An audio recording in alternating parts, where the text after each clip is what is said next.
오늘 이 자리에 오신 여러분들뿐만 아니라 우리 기도원과 지성전 그리고 TV와 인터넷을 통해서 영상으로 말씀 듣는 여러분들 모두에게도 동일한 하나님의 은혜와 축복이 있기를 바랍니다. 자, 여러분 주님을 사랑하시면 아멘합니다. 주님을 더 가까이 하기를 원하시면 아멘합니다. 주님의 은혜를 사모하시면 아멘합니다. 우리 주님을 가까이 하십시다. 아멘. 내 주를 가까이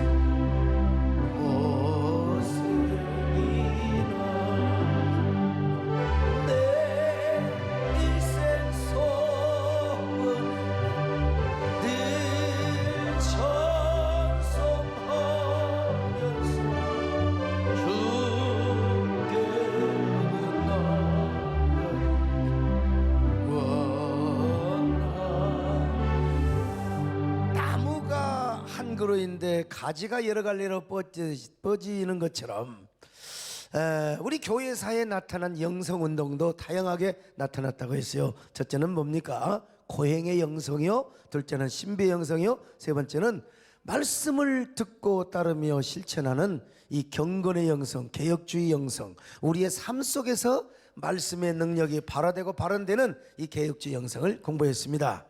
이제 오늘은 네 번째로 정의를 실천하고 행동하는 영성에 대해서 말씀을 드리려고 합니다. 다른 말로 하면은 사회 정의를 추구하는 영성입니다. 이 사람들의 주장은 이런 것입니다. 아무리 우리가 개인적으로 말씀을 듣고 묵상하며 따르는 경건의 삶을 산다 할지라도 하나님의 정의를 이루지 않으면 무슨 소용이 있겠느냐. 그러므로 그리스도인이라면 사회의 정의를 이루는 데 앞장을 서야 한다는 것입니다. 교인들이 와서 철야기도만 하고 주일 예배만 드리고 기도만 해서 무슨 소용이 있느냐는 거예요. 그것 가지고는 부족하다. 반드시 그리스도인은 바깥으로 뛰어나가서 시대적 정의를 이루고 사회적 공의를 이루어야 한다는 것입니다. 오늘 본문에서도 이런 말씀이 나와요.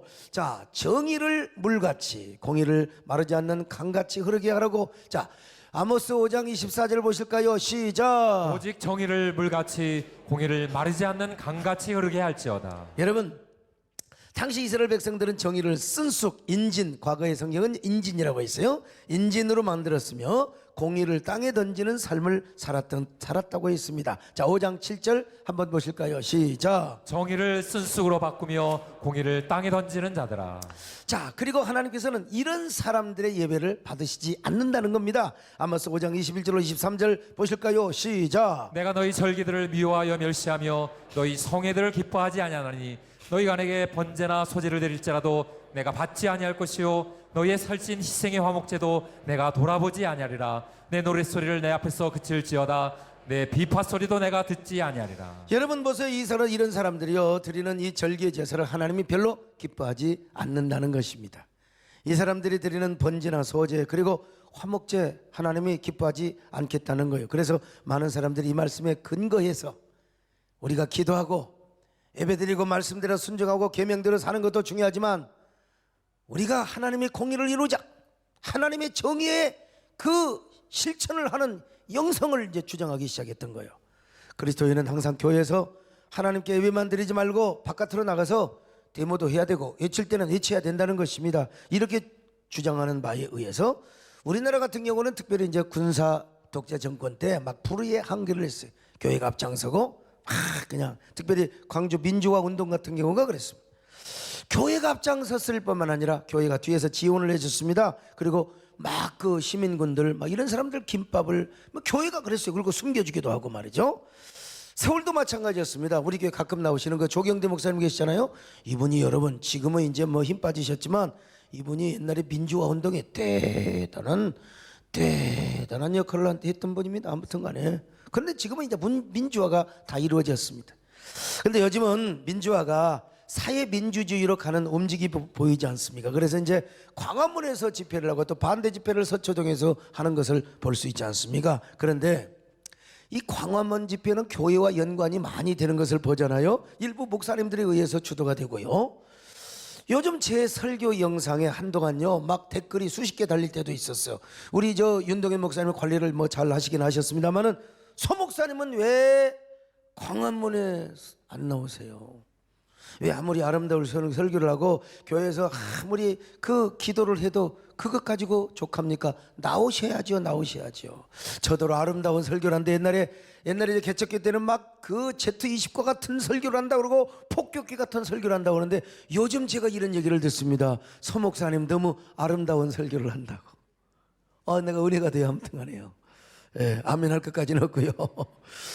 그러므로 광화문에 나오셔야죠. 그래서 정의를 외치고 독재 정권을 물리쳐야죠. 이런 분들이 바로 이제 이런 그 정의의 영성을 추구하는 사람들이라고 하죠. 거기에 영향을 받은 사람이라고 할 수 있어요.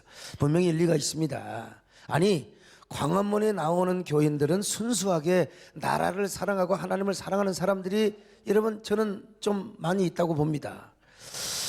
그러나 하나님을 사랑한 만큼 우리는 이 시대에 전략적으로 나라를 사랑하고 전략적으로 우리가 싸우는 법도 우리가 발견하고 그 프레임에 우리가 말려들지 말아야 한다는 것도 우리가 알아야 한다는 사실을 좀 말씀을 드리고 싶습니다.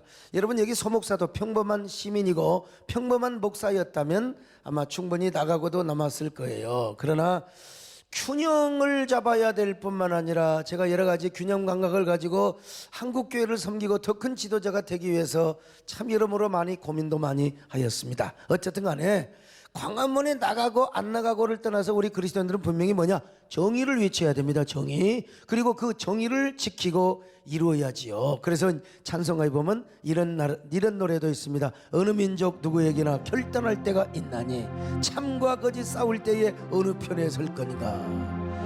어느 민족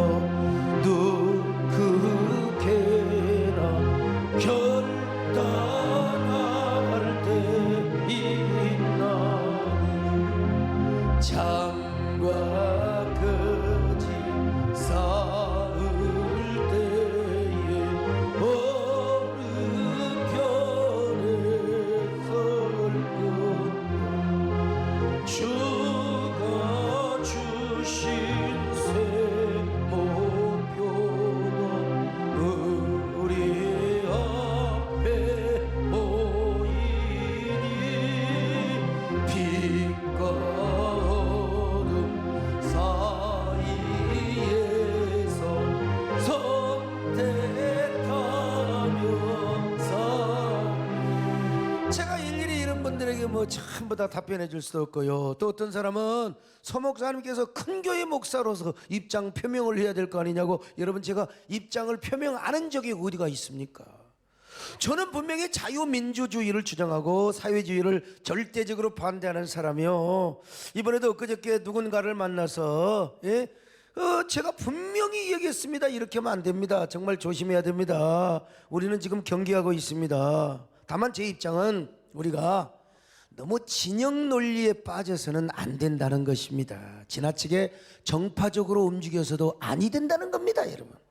진영 논리로만 보면 참 여러분 그분들의 말이 다 옳죠. 또 정파적으로 보거나 극우의 논리로만 보면 정말 이분들 좋은 일 하는 겁니다. 정말 대단한 분들입니다. 그러나 우리가 진영 논리에 빠지거나 정파적인 행동을 해서는 안 된다는 사실. 교회는 여러분 양극단에 있는 사람들까지도 선교의 대상으로 삼고 양극단에 있는 사람들도 다 아우르는 지도력을 행사해야 돼요. 물론 지금의 정부가 사회주의적 성향을 갖는 것처럼 보입니다. 또 친북 성향의 정책을 펴고 있는 것처럼 여러분 우리가 감각적으로 느낄 수 있지 않습니까?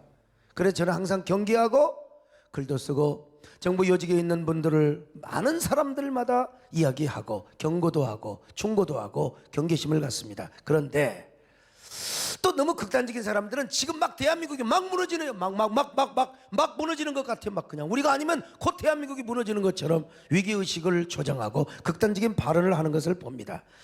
물론 저도 이 정부가 지금 바로 공산화시키려고 하고 이 나라를 통째로 북한에 바치려고 한다. 여러분 내가 제일 먼저 나가죠.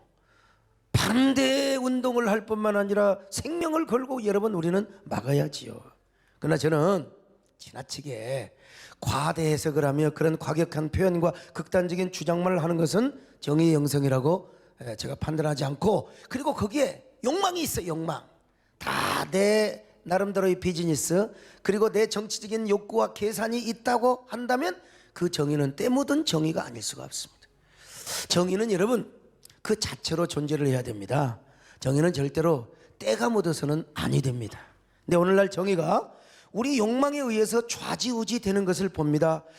오히려 우리의 정치적 욕망과 정파적인 욕망이 정의를 정의되게 하지 않고 공의를 공의되게 하지 않으며 자꾸 때 묻은 정의, 이끼 묻은 정의로 만들어 간다는 거예요. 그래서 정의가 결국 우리의 목적, 우리의 정치적 욕망과 야망을 이루기 위한 하나의 수단이 되고 목표가 되어서는 절대로 아니 된다는 것이죠. 구약 성경을 보면요, 성경에서 말하는 이 사회 정의를 세 가지로 설명하고 있어요. 첫째는 뭐냐?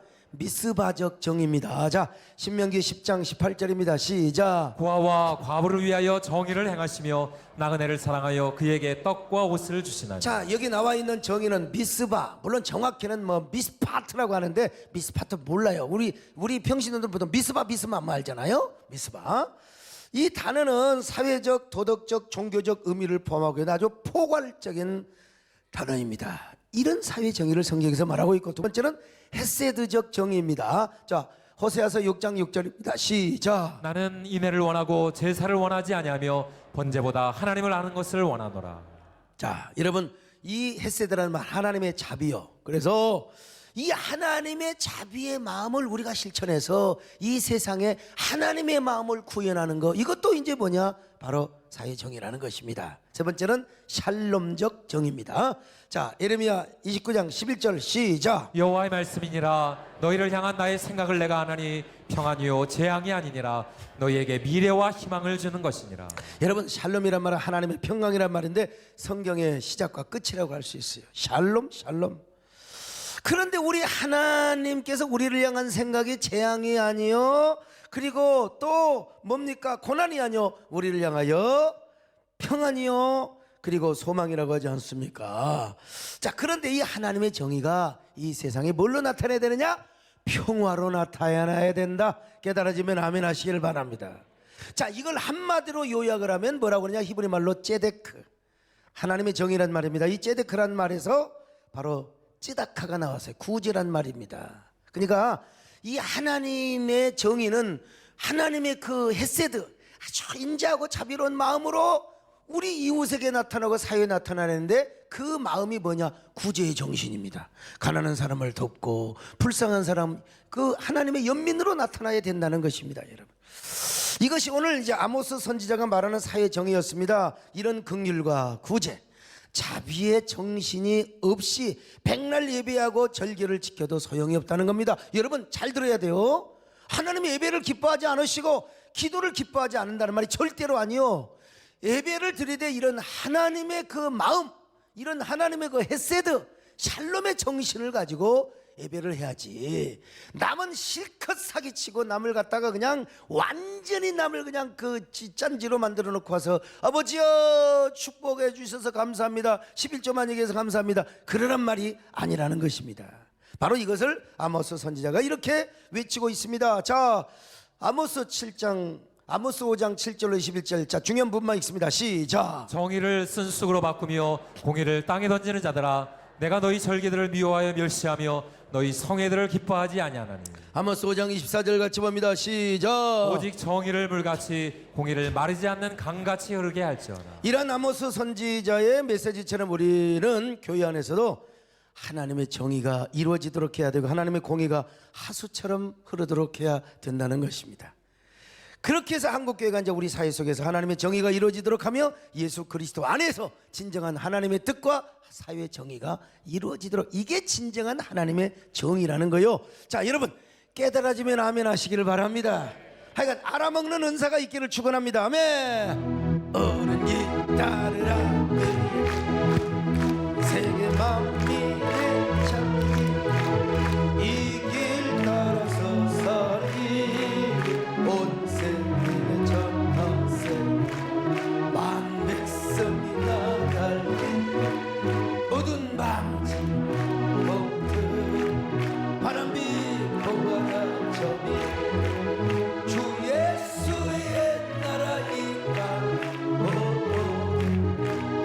근데 예수님이 이 땅에 오셔서 이런 사회적 거룩한 하나님의 의가 이루어지는 법을 이야기하셨는데 이걸 바로 희년법이라고 하는 거예요. 희년법을 통해서 하나님의 정의가 십자가를 통해서 그리고 하나님 나라가 이루어진다는 거예요. 자, 누가복음 4장 18절로 19절 같이 봅니다. 시작. 주의 성령이 내게 임하셨으니 이는 가난한 자에게 복음을 전하게 하시려고 내게 기름을 부으시고 나를 보내사 포로된 자에게 자유를 눈먼 자에게 다시 보게 함을 전파하며 눌린 자를 자유롭게 하고 주의 은혜의 해를 전파하게 하려 하심이라 하였더라. 자, 이게 바로 하나님의 나라가 이루어지는 거라 이 말이요. 희년이 무엇이냐? 희년은 잘 아시잖아요. 50년 만에 한 번씩 오는 해입니다. 안식년을 7번째 맞고 나서 그 다음에 오는 해를 희년이라고 하는 거예요. 희년이 돌아오면은 제사장들은 이제 하나님의 성전에서 희년의 시작을 알리는 희년의 양강나팔을 불어요.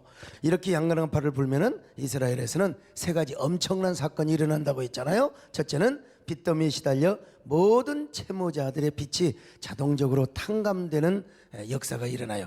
아, 이거 얼마나 좋을까. 저도 진짜 하여간 희년 앞두고 실컷 땅 사고 뭐 그냥 하여간 빚 얻어서 그냥 했다가 구약이 되면 다 탕감이 되거든요. 야, 너무 좋았던 것 같아요. 기가 막혀 가네요. 예, 우리 교회도 빚이 있는데 아무튼 희년이 돌아와서 그냥 다 탕감해 줬으면 좋겠어요. 두 번째로 가난 때문에 빼앗겼거나 팔았던 땅이 모두 원래 주인의 것으로 돌아오게 되었습니다. 야, 이거 이스라엘의 신정주의 안에서만 이게 가능한 일이었죠. 그 다음에 세 번째로 지금까지 눈물 지으며 남 밑에서 종노릇 했던 도회가 다 해방이 되어서 완전히 자유인이 되어가지고 함께 이제 가족끼리 모여서 살게 되는 역사가 나타나는 거예요. 천지가 개벽이 되는 역사지요. 가난한 자들에게 얼마나 기쁘고 감격스러운 해인지 몰라요. 그래서 가난한 자들에게 복음이 전파되었다고 주님 말씀하셨잖아요. 평생 빚질려서 쪼들려서 빚쟁이가 되어가지고 완전히 그냥 쪼들렸던 이런 사람이 자유함을 받고 종노릇을 해야 할 노예들이 자유인으로 해방을 받으며 수대에 걸쳐서 땅 팔아먹고 완전히 남의 땅이 되었는데 이 땅을 다 내 땅이 되게 해 주었으니 이런 희년의 감격이 어디가 있겠어요. 참 그러니 모든 이스라엘 백성들 특별히 가난한 백성들에게 이 희년이야말로 와, 춤을 추고 그리고 또 울기도 하며 웃기도 하며 위대한 감격의 해였습니다. 자, 이런 희년의 감격을 노래하는 신앙의 이 아름다운 찬양이 있어요. 기가 막힌 노래죠. 너는 그대 자유를 외쳐라 이 땅의 주위에 나팔 불어 그 거룩한 나라에 서시 만 백성에게 알리어라 내게 약속된 땅으로 돌아 내가 준 자유를 누리고 내 법도를 지켜 행하 안식을 취하리라 너는 그게 자유를 외쳐라 이 땅의 주위에 나팔 불어 그 거룩한 나라에 서시 자, 이걸 궁극적으로 이제 예수님께서 복음을 통하여 이루신 거예요. 복음을 통하여. 그래서 이제 영적인 의미에서 하나님 나라의 개념으로 볼 때 이걸 꼭 문자적으로만 보면 안 되는 겁니다. 큰일 나죠. 요즘 같은 자유민주주의 시장 경제를 추구하는 사회에서 유문자를 그대로 대입하면 절대로 안 되는 거죠. 이제 뭡니까? 사탄에게 구속을 당하고 종노릇을 하며 사탄에게 빼앗긴 모든 영적인 권세 주님이 우리에게 찾아주셨음을 믿으시기를 바랍니다. 자, 어쨌든 간에 이 희년의 정신이 그렇다는 것입니다. 희년의 복음이 예수 그리스도의 십자가를 통하여 성취가 되었다는 거예요. 그러니까 우리는 이 정신을 우리가 분명히 알아야 돼. 정신을 무슨 뭐 정권을 타도하고 정파적으로 외치는 것이 진정한 정의가 아니라 진정한 정의는 가난한 자들과 함께 받은 은혜를 나누고 실천해야 된다는 것입니다. 그리고 복음을 전하며 이것이 성경적으로 무슨 이념적으로 아니라 성경적으로 이게 하나님의 뜻을 거역하고 오늘날 이 시대의 정부나 권력이 그렇게 간다고 하면은 그것을 우리가 복음적으로 또 성경적으로 또 합리적으로 우리가 지혜롭게 그러면서도 우리가 어떻게 합니까? 아주 균형감을 가지고 우리가 이야기하고 그러나 만약에 이제 지금 우리나라가 이제 지금 막 그냥 공산화된다 그럴 때는 우리가 다 나가서 이제 뭐 싸워야죠. 당연히 싸워야죠. 이런 정의를 이루기 위해서는 우리에게 뭐가 가장 필요하느냐? 긍휼과 자비가 필요하다는 겁니다. 그리고 구제의 정신이 있어야 된다는 겁니다. 그런데 이런 정신이 없이 어떤 제도로만 사회의 정의를 이루고 평준화를 이루려고 한다. 이렇게 되면 어떻게 됩니까? 이게 이제 뭐냐? 사회주의가 되는 거예요. 물론 민주주의라고 그러죠. 근데 이런 사회주의는 사회민주주의가 되는 것입니다. 다시 말하면 예수님이 중심이 되지 않는 정의, 예수님이 중심이 되지 않는 뭡니까? 여러 가지 뭐 미스바, 헤세드, 샬롬 이런 정신이 없는 제도로만 평등한 세상을 이루려고 한다면 이거 뭐요? 사회민주주의가 되는 거예요. 이것은 이제 하나님 보시기에 불법을 행하는 것이죠. 불의한 세상을 만드는 것입니다. 하나님 보시기에 진정한 정의는 제도가 아닌 예수님이 앞서고 예수님이 중심된 이러한 사회 정의를 이루어져야 하는 것입니다. 그것이 진정한 하나님의 정의고 그리고 정의를 실천하는 영성이 된다는 것입니다. 여러분 분명히 말씀드리지만 하나님의 정의가 정파적이거나 또 이념적인 그리고 진영 논리로 좌지우지 되는 것은 바람직하지 않다는 것입니다. 거기에다가 인간의 더러운 욕망이 끼어 있으면 이거는 여러분 진정한 정의가 될 수 없어요. 내 편에서는 정의지만 상대방에게는 또 원수가 되고 상처가 될 수 있다는 거예요. 그래서 사람들이 이념 논리에 빠지고 진영 논리에 빠지면 이제 어떻게 됩니까? 막 분노를 하게 돼요. 분노를 하게 돼요. 사람이 정파 논리에 빠지고 정파적으로 행동을 하면 막 얼마나 분노를 하는지. 이 분노는 하나님이 주신 분노가 아니에요. 막 그냥 그 아주 미움과 증오가 가득한 에덴의 동쪽의 분노란 말이죠. 특히 마음에 상처가 있는 사람은 더 분노하게 되어 있습니다. 자신 안에 상처나 컴플렉스가 부정적으로 자리 잡아가지고 과도하게 자신을 억압하고 있어요. 그리고 그것이 자신 안에서 해결되지 못하고 통합이 되니까 자꾸 부정적으로 바깥으로 표출이 되는데 그것이 막 그냥 부정적인 모습으로 투사가 되는 거예요. 그러니까 사람들이 분노를 하고 막 증오를 하고 막 공격을 하고 그냥 오늘날 두 개의 대한민국이 있는 것이죠. 그런데 이러한 모든 분노와 공격의 표출이 문제는 이제 정의의 이름으로 이게 발현이 된다는 것이죠. 현대인은 누구나 다 정의의 태양만을 원합니다. 빛을 원하고 누구나 정의의 광채만을 추구한단 말입니다. 그러나 여러분 이 세상에 그런 사람 없습니다. 여러분 그런 사람 없어요. 눈 씻고 봐도 성경에 의인이 없다. 하나도 없다고 그랬어요. 자, 로마서 3장 10절 같이 볼까요? 시작. 기록된 바 의인은 없나니 하나도 없으며 예수님 없고는요, 예수님 말고는 하나도 없습니다. 교회도 마찬가지요. 무슨 완벽한 교회가 어디가 있어요? 아니 목사도 마찬가지고요, 정부도 마찬가지입니다. 지금까지 우리는 얼마나 많이 속아왔습니까? 이 정권이 들어오면은 완벽할 줄 알았어요. 또 그 다음 정권이 오면은 또 우리가 세운 정권이 뭐 완벽한 줄 알았어요, 여러분. 그러나 다 속았잖아요. 다 속아요. 정권은 그런 것입니다. 그러니까 우리가 너무 권력에 줄을 대고 너무 막 권력을 창출해 가지고 자기가 막 권력을 좌지하려고, 여러분 그러면 결국 맹탕이 되는 겁니다. 그럼 우리는 하나님만을 믿고 하나님만을 의지해야 됩니다. 그리고 하나님을 위해서 하나님을 섬기면서 예수 그리스도 이름으로 권력과 정부를 때로는 잘 선용하는 거예요. 선용하는 거예요. 너무 정파 논리에 빠져서 죽고 살고 하면 결국은 정치 목사가 되는 것입니다. 그래서 정권이 끝나면 허수아비가 되는 거예요. 정말 우리가 추구해야 될 것은 뭡니까? 성경이 말씀하는 정신과 가치관입니다. 기독교적인 세계관과 가치관을 붙잡고 신앙생활을 하고 목회하고 사회생활을 해야 되는 것이죠. 그러면서 하나님의 뜻을 이루고 하나님의 정의를 이루도록 정권은 적절히 선용을 하는 것입니다. 물론 정치를 하는 사람은 달라요. 저는 우리 일반 교회와 평신도를 지금 이야기하는 겁니다. 우리 김범수 집사님처럼 정치를 하는 분은 반드시 다릅니다. 저처럼 하면 안 됩니다. 분명히 정파 개념을 가지고 분명히 그 어떤 좌우 이념이 분명해야지 그냥 뭐 이렇게 왔다리 갔다리 하면 누가 공천을 주겠어요. 아무튼 확실하게 그 정파 개념을 가져야죠. 이번에 이동섭 장로님, 이번에 그 40명 국회의원들이 이제 그 잠깐 인권위원회 2조 3항 요걸 이제 그 폐지하자고 40명 가운데 우리 교회 장로님이신 이동섭 장로님이 사인을 했어요. 참 훌륭하지요. 정말 박수 한번 했으면 좋겠어요, 이동섭 장로님. 앞으로 우리 김범수 집사님도 꼭 국회 들어가면 그런 거 사인 좀 잘하시기를 바랍니다. 그런 눈치 보면 안 돼. 기독교적인 세계관과 가치관을 가지고 정치를 해야지요. 그러나 목사와 일반 평신도가 정치하는 사람이 아닌데 너무 그러면 아니 된다 이거요. 여러분 제 말이 이해되시면 아멘하시기를 바랍니다. 예. 우리는 여러분 다 국민으로서 또 특별히 우리는 교회는 특별히 그랬어요. 다 좌우를 우리가 포용하면서 다 전도해야 될 거 아니에요. 니는 좌파니까 지옥 가고 니는 또 우파니까 지옥 가고 그러면 되겠어요? 다 우리가 받아들여. 다 우리가 여러분 심지어 우리가 동성애자들까지 받아들여 가지고 우리가 여러분 전도하고 다 이렇게 변화시키도록 만들어야 될 줄로 믿습니다. 예? 그리고 정권은 여러분 권불 10년, 요즘은 권불 3년이요. 그냥 3년 되면 다 끝나버려 그냥. 레임덕 와가지고 그렇잖아요. 그렇다고 또 소목사 당신 언제 레임덕 오느냐?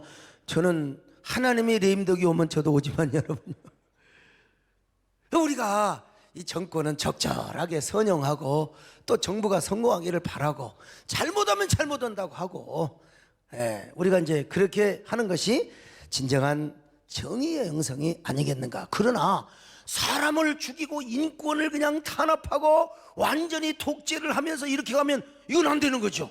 여러분 우리도 나가야 됩니다. 그러나 어떻게 나가느냐? 합리적으로 욕하지 말고 우리가 우리의 뜻을 잘 정당하게 우리에게 표현하고 이런 게 필요한 것이죠.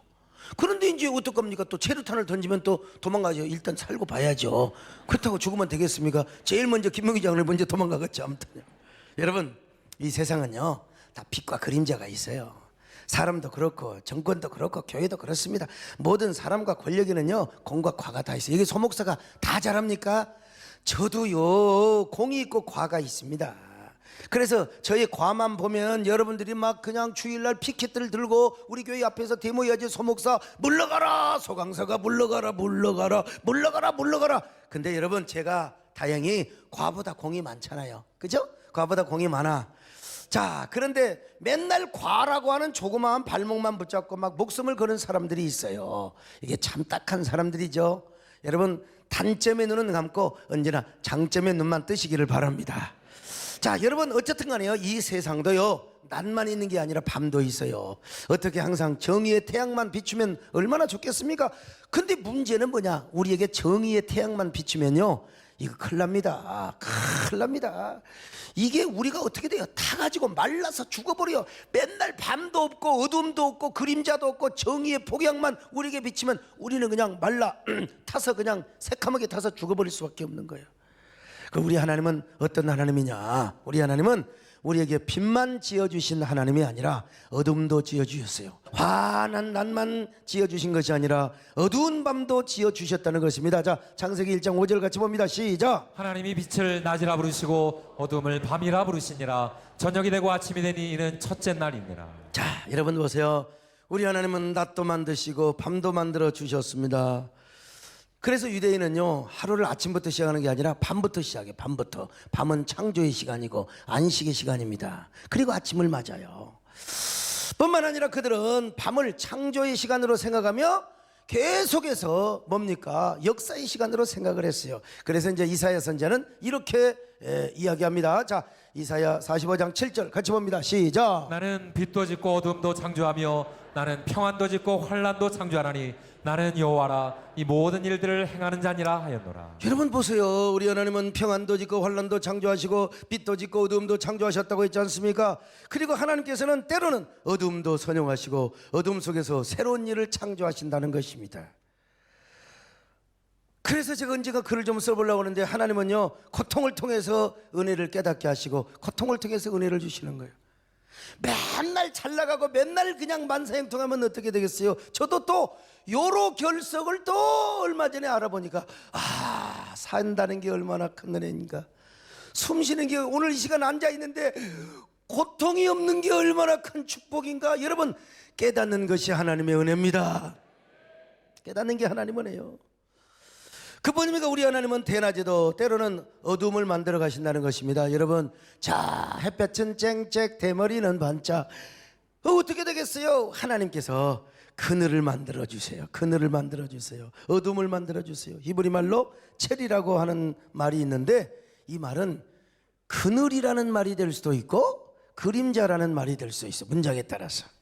그늘이나 어둠의 공통점은 빛을 가리워 주는 것입니다. 그래서 하나님께서는 광야에서도 그늘을 만들어 주시고 어둠을 만들어 주셨어요. 대낮에. 자, 시편 121편 5절 보실까요? 시작. 여호와는 너를 지키시는 이시라. 여호와께서 내 오른쪽에서 내 그늘이 되시나니. 자, 이사야 25편 4절입니다. 시작. 주는 포악자의 기세가 성벽을 치는 폭풍과 같을 때에 환난당한 가난한 자의 요새이시며 폭양을 피하는 그늘이 되셨사오니. 자, 여러분, 시내 광야와 아라비아 광야의 햇살이 얼마나 뜨겁습니까?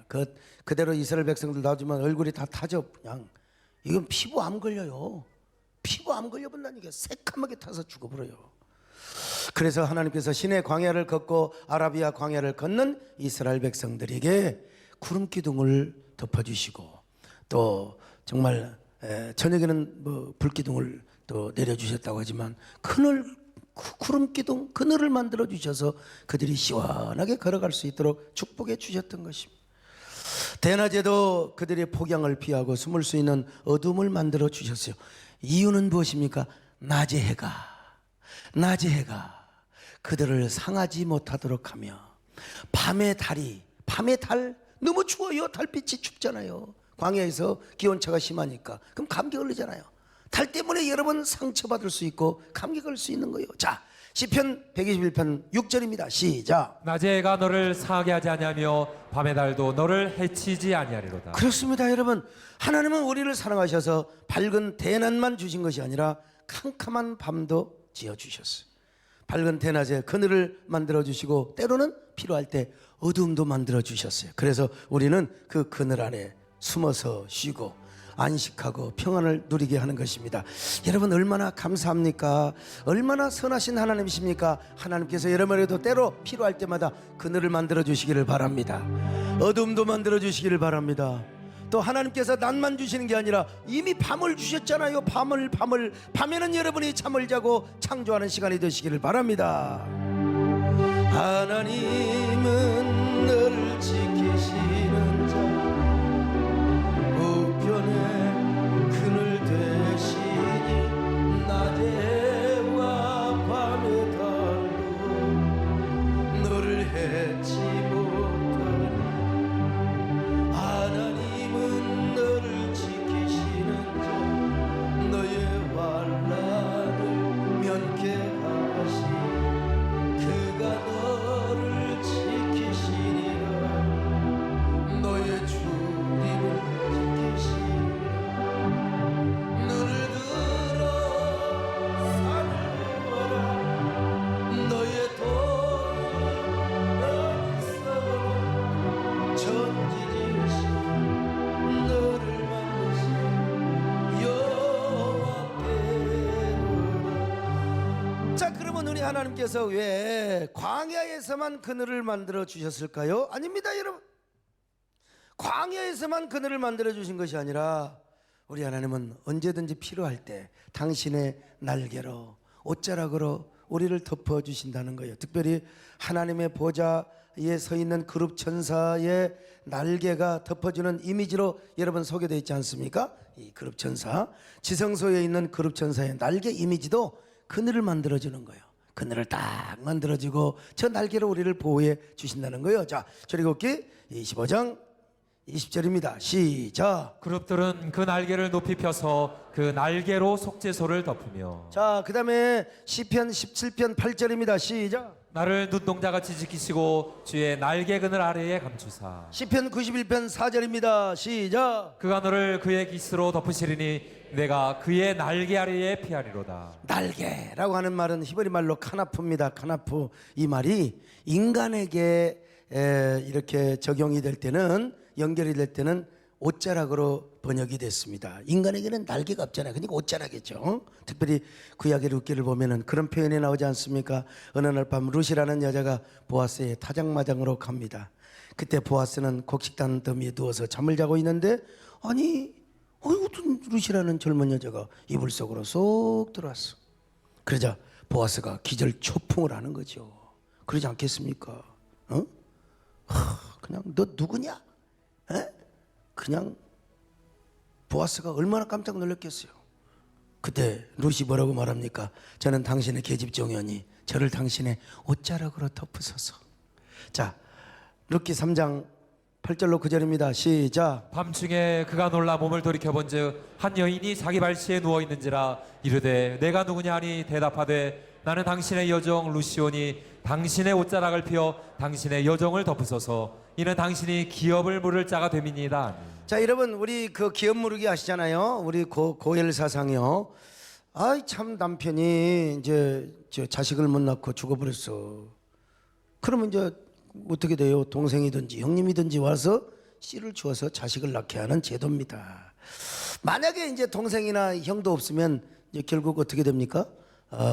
이제 가까운 친척이, 가장 가까운 친척이 와서 이제 와서 또 씨를 줘서, 그리고 이제 씨만 줄 뿐만 아니라 빼앗긴 밭도 사주고 눈도 사주고. 그러니까 이게 보통 손해가 아니요. 내 자식도 아니요. 그 집 구석의 자석이고 내가 돈 들여서 그 집안에 모든 걸 사주니 이거 참, 이 남자분들 은큼한 사람은 아이고 좋겠다 할지 모르지만 돈이 나간다니까. 돈이 나가요 그냥. 에? 이런 얘기하는데도 그냥 돈이 실시는 사람은 인생에 소망이 없는 사람입니다. 그래서 당시 나오미 가정은 이제 완전히 패가망신해 가지고 이제 왔잖아요. 그래서 나오미는 지금 보아스가 가까운 친척인데 보아스로 하여금 룻에게 기업 물기를 하려고 지금 작전을 짜고 그 실행을 지금 프로젝트를 가동하고 있는 거예요. 그래서 룻이 시어머니 말을 듣고 보아스에게 살며시 왔어요.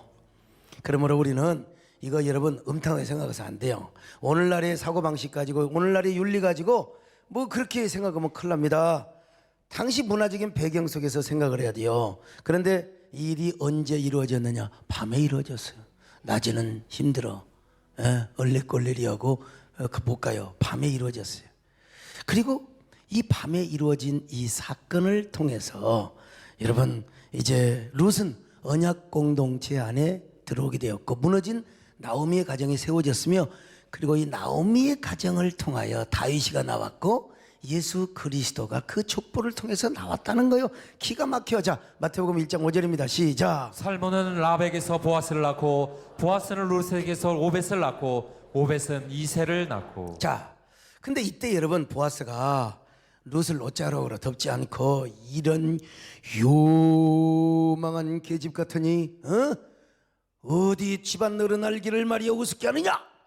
여보시오 동네 사람들아! 그랬으면 이 하나님의 정의, 하나님의 뜻은 이루어질 수가 없었단 말이에요. 그러므로 여러분 성경적 정의는 사람이 규정한 의가 아닙니다. 하나님 보시기에 옳은 의가 돼야 되는 거예요. 할렐루야. 그러니까 우리는 공동체를 살면서 인간의 윤리와 법 가지고 또 인간의 도덕과 여러 가지 처벌 기준을 가지고 뭐 당연히 그럴 수밖에 없는 거예요. 그러나 진정한 재판장은 누구십니까? 하나님이십니다. 할렐루야. 진정한 재판. 그러니까 우리가 너무요 막 우리의 정의의 관점에서, 우리의 도덕률, 우리의 윤리의 관점에서, 그리고 사회적인 잣대로만 교회를 이렇게 판단하니까 교회가 지금 완전히 지금 뭐 그냥 뭐 적폐 중에 적폐가 되고 있잖아요. 여러분 절대로 그렇지 않습니다. 기죽지 마세요. 우리는 당연히 세상에서 말하는 이 정의, 세상에서 말하는 윤리, 세상에서 말하는 모든 이 도덕, 그래서 교회는 더욱더 도덕성이 높고 윤리성이 높아야 돼요. 그건 분명히 기본입니다. 근데 여러분 그렇다고 해서 진정으로 교회가 깨끗한 교회냐? 천만의 말씀이요. 하나님 보시기에 의로운 교회가 돼야 될 줄로 믿습니다. 하나님 보시기에. 언젠가 얘기하겠지만요, 여러분, 아니 귀신이 떠났어요. 아무리 그 방을, 그 마음을 소지하고 깨끗하게 했어도요, 빈집이 우한입니다. 하나님이 그 안에 거하시고 성령께서 충만하시며 예수 그리스도께서 왕노릇하게 하지요. 뭐 아무리 깨끗하고 윤리 도덕적으로 깨끗한 애들이 와서 귀신이 들어와 보면 그 무슨 소용이? 일곱 마귀가 와서 들어와 보는 거요. 교회도 그래요. 막 어떤 사람은 시대적인 트렌드만을 따라야 된다고 해가지고 막 그냥 영적인 것보다는 막 도덕 윤리적이고 막 법률적이게 깨끗해. 인간이 보기에는 깨끗한데 교회가 텅 비었네. 가슴이 텅 비어있고 영혼이 텅 비어있고 은혜가 텅 비어있어요. 그럼 누가 와요? 마귀가 와서 아무리 깨끗해도 서로 입장이 달라 1, 2와 1, 2끼리 서로 부딪히고 서로 충돌하게 되어 있어요. 그러면 교회가 싸우게 되어 있는 거예요. 그래서 싸워요. 나눠요. 다 그런 사람들이 어디 가서 강간하고 무슨 성폭행을 하고 어디 가서 도둑질합니까? 안 했어. 안 한데 싸워가지고 그냥 마귀가 와서 드글드글 해가지고 그냥 교회가 깨지고 박살나는 거예요. 그러므로 여러분, 우리는 인간이 정해놓은 규범, 그런 차원에서만 우리가 정의를 생각해서는 아니 되고, 과연 하나님 보시기에 과연 이것이 하나님 뜻인가, 기뻐하신 바인가. 여러분, 우리가 먼저 교회는 이것을 깨달아야 될 줄로 믿습니다. 이걸 깨달아야 돼요. 진정한 정의는요, 하나님 앞에서 우리와의 관계성으로 확장이 되고, 하나님과 우리와의 관계성, 이게 중요한 거예요. 이거 중요한 거예요. 하나님하고 나오고는 개뿔이는 아무것도 아닌데 막 사람에게 잘 보이고 사람하고 관계가 좋고 이거 다 소용없어요. 일곱 마귀가 와서 지배를 해요. 하나님과 우리와의 관계가 돼야 될 줄로 믿습니다. 하나님과, 아무리 세상이 교회를 욕하고 뭐 해도 여러분, 교회가 진짜 하나님과 우리와의 관계가 확실하면 여러분, 거기서 뭐가 나타나요? 능력이 나타나는 거예요. 아니, 핍박하고 아무리 초소했던 사람도 병 들어봐요. 병 들어봐. 귀신 들어가고 여러분, 병마에서 교회 안 나올 수가 없어요. 교회에서 기도하면 나사버리면 되는 거예요. 그냥 초대교회가 이래서 여러분 부흥한 거 아닙니까? 우리 한국교회 초대교회도 마찬가지고. 그래서 이제 하나님과 나와의 관계성, 그래서 그것이 어떻게 됩니까? 하나님의 은혜와 능력으로 나타날 거 아니에요? 그래서 사람들에게 긍휼과 구제 등으로 확장이 돼야 돼요. 우리를 핍박하고 미워했던 사람도 미워하지 말고 언제든지 받아들이고 포용하고 그 사람을 위해서 기도하고 기적을 나타내고, 그래서 이것이 뭡니까? 긍휼의 정신이고 구제의 정신이죠. 복 받아서 망한 사람들 우리가 구제해주고. 그렇기 때문에 하나님 보시기에 정의의 본질과 목표는 사람과 사회를 살리고 온전케 하는 것입니다. 결코 사람을 파괴하고 사회를 공멸하게 하는 게 아닙니다. 정의는 사람을 살리고 사회를 살리는 겁니다. 사람을 살리고 이웃을 살리고 사회를 살리고 나라를 살리는 것입니다. 할렐루야. 그래서 이제 정의의 결과는 뭐냐? 화평이고 평안이에요. 그래서 성경은 이렇게 말씀하고 있어요. 자, 이사야 32장 17절 같이 봅니다. 시작. 공의의 열매는 화평이요 공의의 결과는 영원한 평안과 안전이라. 그러므로 하나님의 정의를 주장하는 사람은 먼저 화평과 평안을 도모해야 됩니다. 교회 안에서도 마찬가지요. 특별히 인간의 정치적 욕망이 정의를 빛바르게 하면 절대로 안 됩니다. 좌우 이념의 논리, 보수 진보의 진영 논리, 극단적인 정파적인 논리를 가지고 하나님의 정의를 녹슬게 해서는 안 돼. 우리는 교회 안에서는 순수하게 하나님의 뜻, 할렐루야, 이 하나님의 정의를 우리가 바라볼 수 있어야 돼. 물론 과거에 독재 정권의 한거에 했던 교회는 옳은 일을 했습니다. 군사 정권이 인권을 유린하고 포갑했던 불의의 한거에서 싸웠던 것 정말 좋아요. 교회가 앞장서서 주도하고 이런 거 좋아요. 이거야말로 올바른 정의의 영성 그리고 행동 실천하는 삶이라고 이야기할 수 있어요. 그러나 당시에 그들이 그렇게 민주화 운동을 한 것이 정권을 위해서 한 것은 아니었어요. 물론 정권을 위해서 한 사람도 있어요. 권력을 잡기 위해서 한 사람도 있어요. 그런 사람들이 오늘날 일부가 막 권력을 좌지우지하고 막 정권을 좌지우지하는 걸 보는데요. 그러나 대부분의 사람들은 그렇지 않았어요. 교회는 그렇지 않았어요. 교회는 그렇지 않았어요. 특별히 교회는 정치적 욕망을 가지고 그런 운동을 하지는 않았다는 사실입니다. 그러므로 오늘 교회는, 정치인은 정치를 잘 해야 되고, 정치인은 그렇잖아요. 장사는 내가 아는 미용원이 잘 되고 내가 아는 그 핸드폰 부품이 잘 돼야 되는 거지, 남이 잘 되면 되겠어요? 안 되지. 여러분, 그러나 교회는 항상 정파적으로 가서는 아니 된다.